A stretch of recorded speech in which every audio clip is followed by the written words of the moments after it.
So continuing on with our solution for general least square regression, let's look at this each term of this derivative vector, or well, let's look at the first term.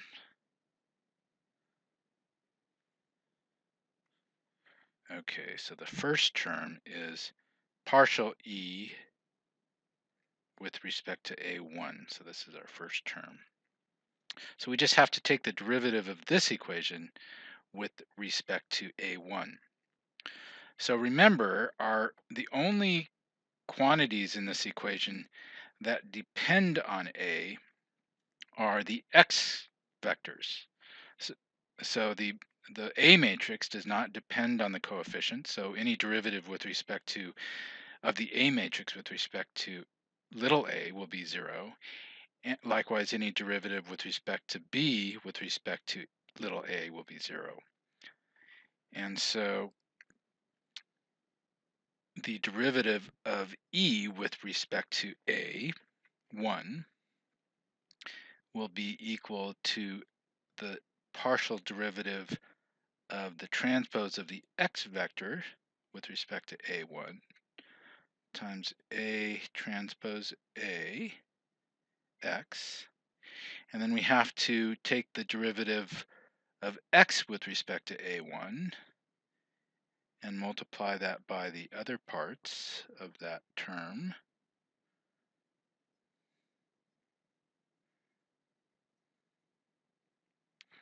And for our second term, we have the partial, again, of x transpose with respect to a1, A transpose B.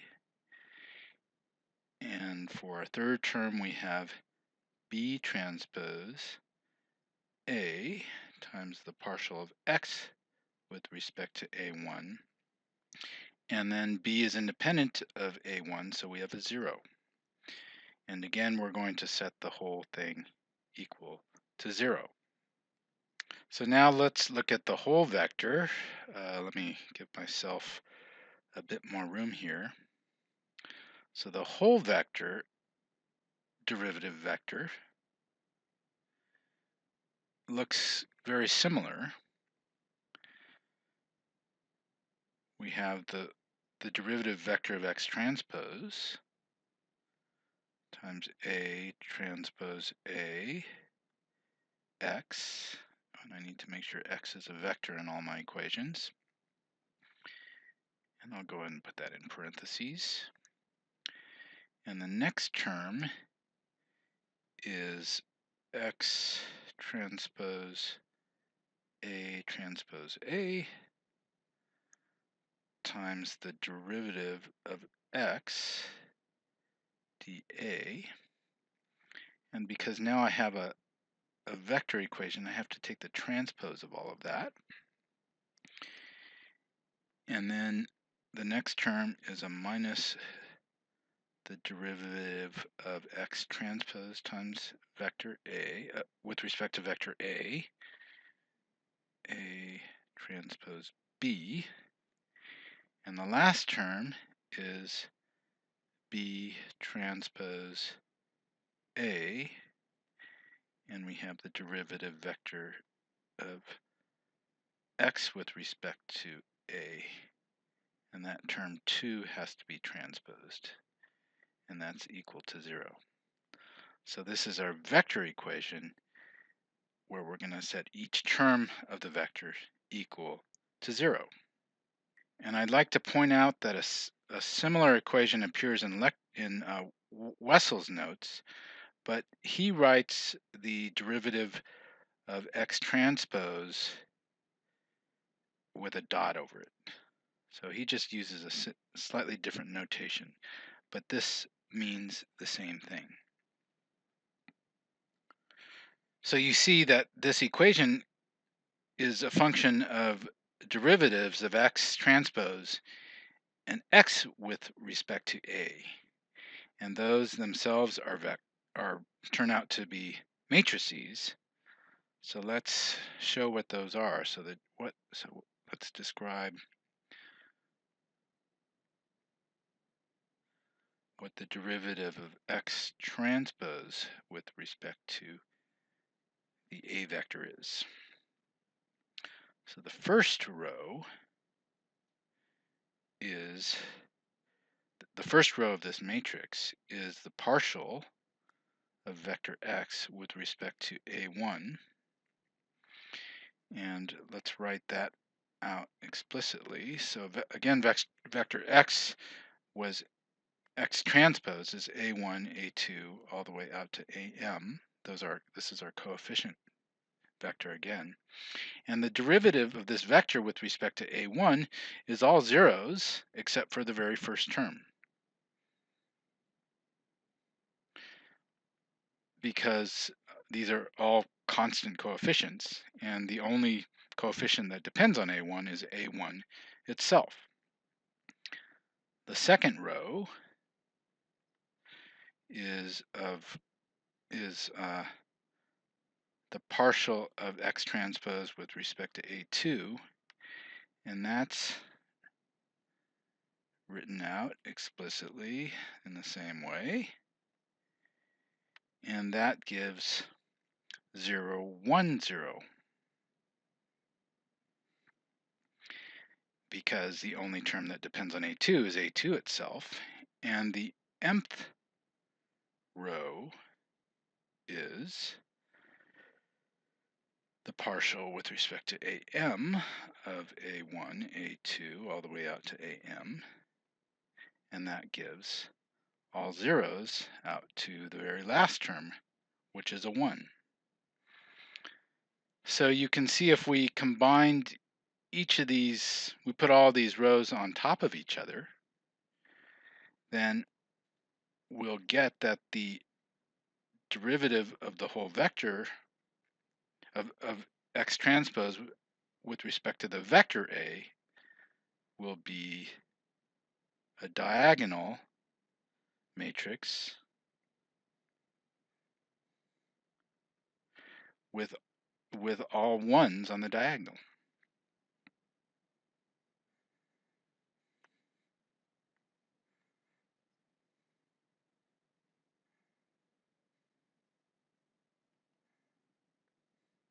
And that, as you may recognize, is the identity matrix. So the partial of X transpose with respect to vector A is I, and likewise, well, the derivative of X with respect to vector A is also equal to I. Or if you want to say, we could set it to I transpose, but I transpose equal to I. So let's go back to our equation for the derivative vector of E with respect to A. And that gives us an I times A transpose A X plus X transpose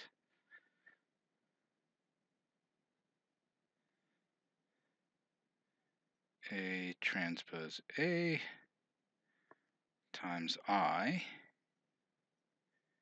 Oh, and this whole term was transposed, minus I times A transpose B minus the transpose of B transpose A, I, and that's equal to the 0 vector.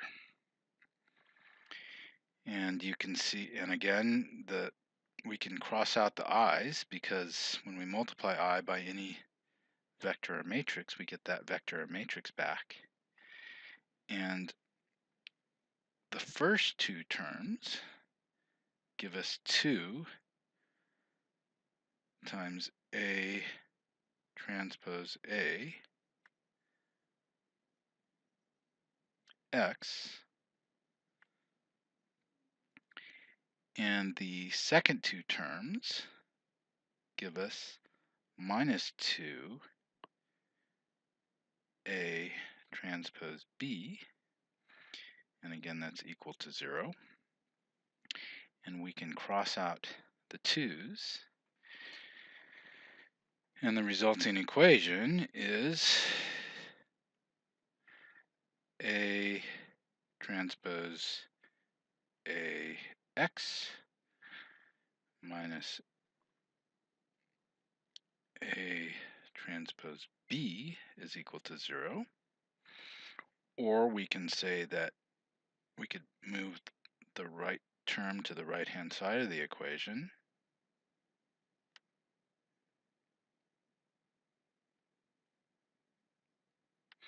And now we just have to solve for x. And A transpose A is a symmetric and invertible matrix. Or, I'm sorry, it's a square invertible matrix.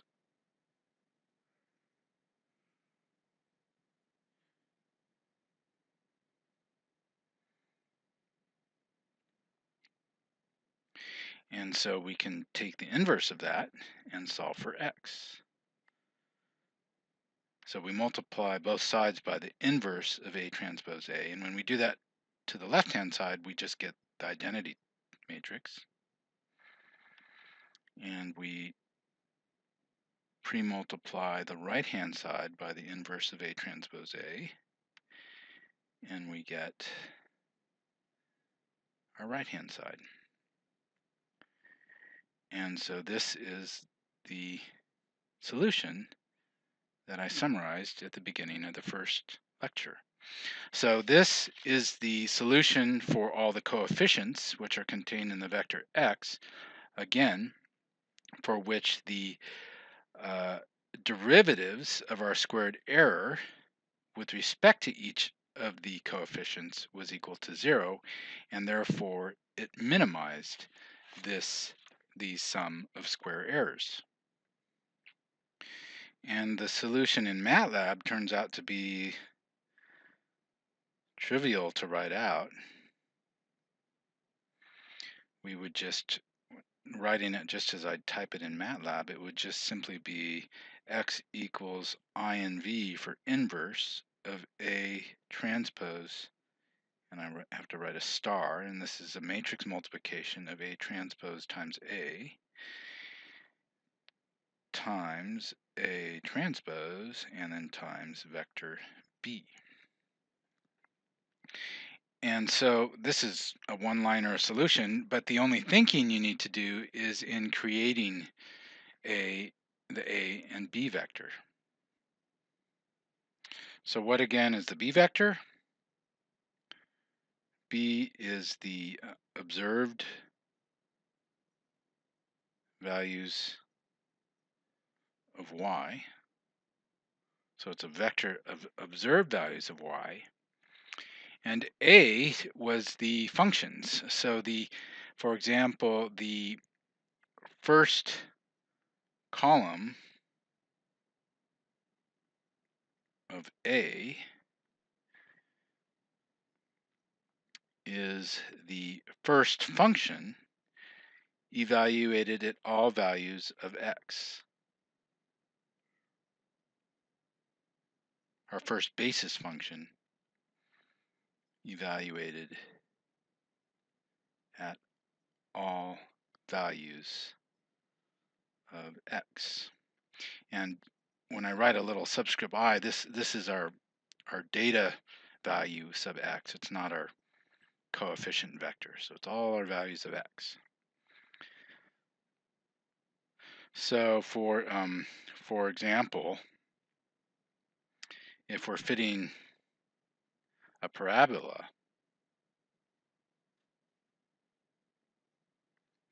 we would write all the rows of the first column of A would be equal to 1s with n rows in one column. B, I'm sorry, not B. The second column is equal to our x vector, vector of x values. And again, I'm sort of stepping on my notation. I've used x in two different ways. These are x data values, not x are x coefficient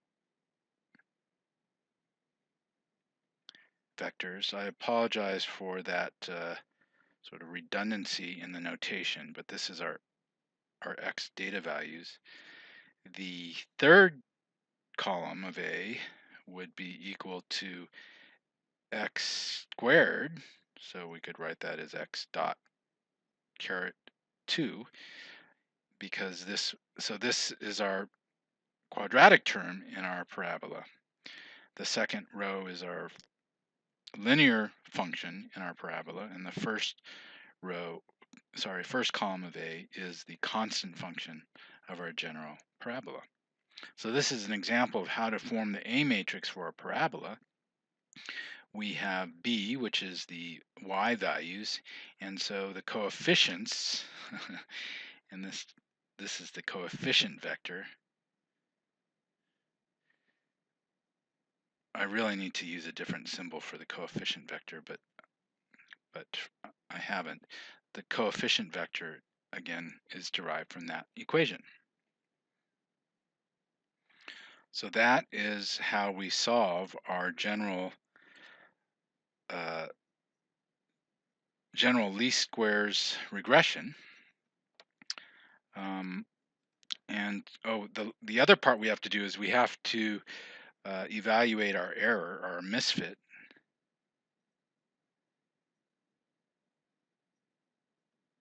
Okay, so again, ERMS is equal to, well, our error vector times transpose of our error vector times our error vector divided by n, and we take the square root of that. And in MATLAB, we could write that as ERMS is equal to the square root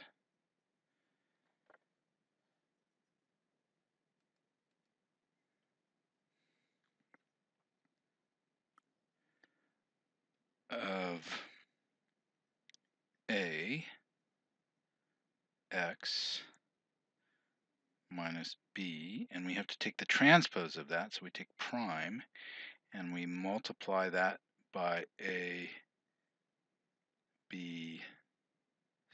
ax minus b minus b, and we divide by n. And that's our error, our RMS error. And the x vector in this case is our coefficient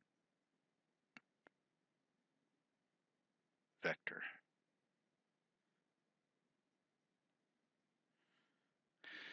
So now to place what we've done in a slightly more general context, we have done a general regression, general linear regression.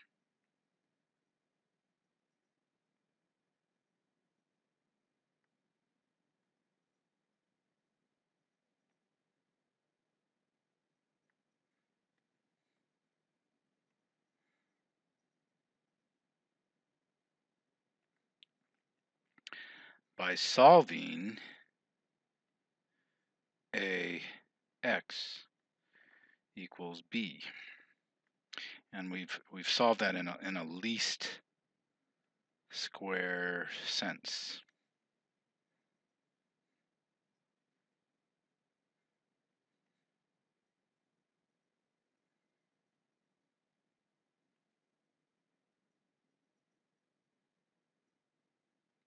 And it's described as a linear regression because we've solved a linear algebraic equation.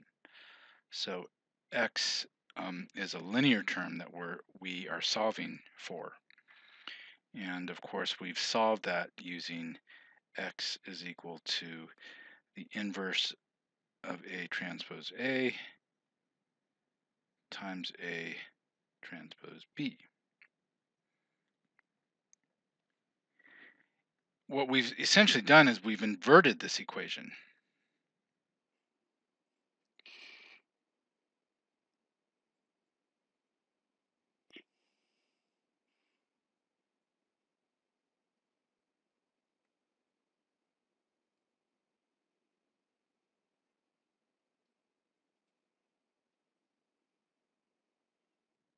So to define some terminology, we've solved the general linear regression problem by doing a generalized linear least square inversion. Okay, so this concludes our 2-video series on general linear least squares.